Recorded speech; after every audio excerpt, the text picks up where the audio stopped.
There was a stillness in the atmosphere. No wind was blowing, no moisture in the air. There was an eerie presence that would make your skin crawl. A gray and thick fog was present. As you look into the distance, you could hardly see what appeared to be a temple-like structure. There was a deafening, demonic silence that was all around. Looking into the distance, you could see a very slim glimmer of light, which appeared to be a walking path. Then, from up above, 7 angelic beings landed on the ground.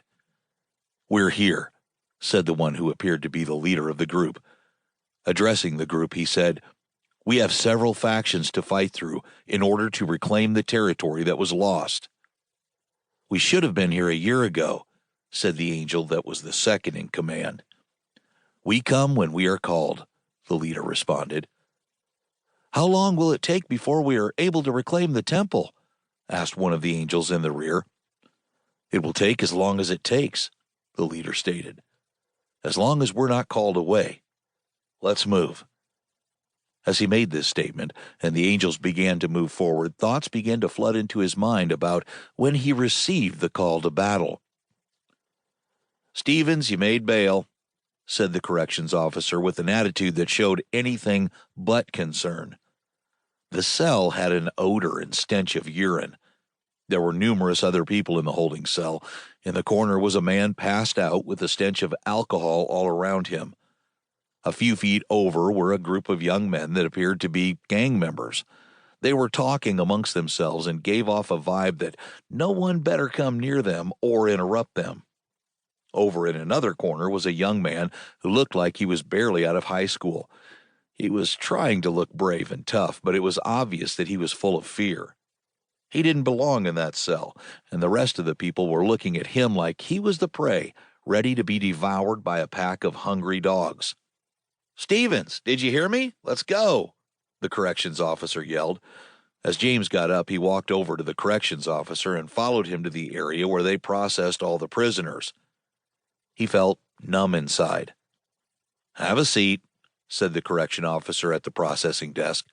As James sat down, he placed his head into his hands and thought to himself, "I can't believe all this is happening."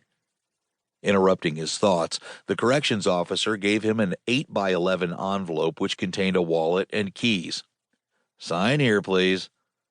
Once he signed the paperwork and retrieved his wallet, he left the county holding facility still feeling numb and in disbelief of the events that took place over the course of the last 2 weeks. "James!" He scanned the area to determine where and who was calling him. At the bottom of the stairs, he recognized his friend Tim. "I came as soon as I heard. Are you okay?" Then there was Stuart, who could have any woman he desired.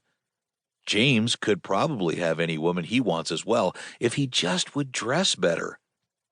"He's just so plain," Sharon thought to herself. Stuart, however, was just the opposite. Well-dressed, flamboyant, mysterious, and he wants me, Sharon thought. At first, Sharon tried to resist Stuart's advances out of respect to James. Stuart's pursuit of Sharon was exciting.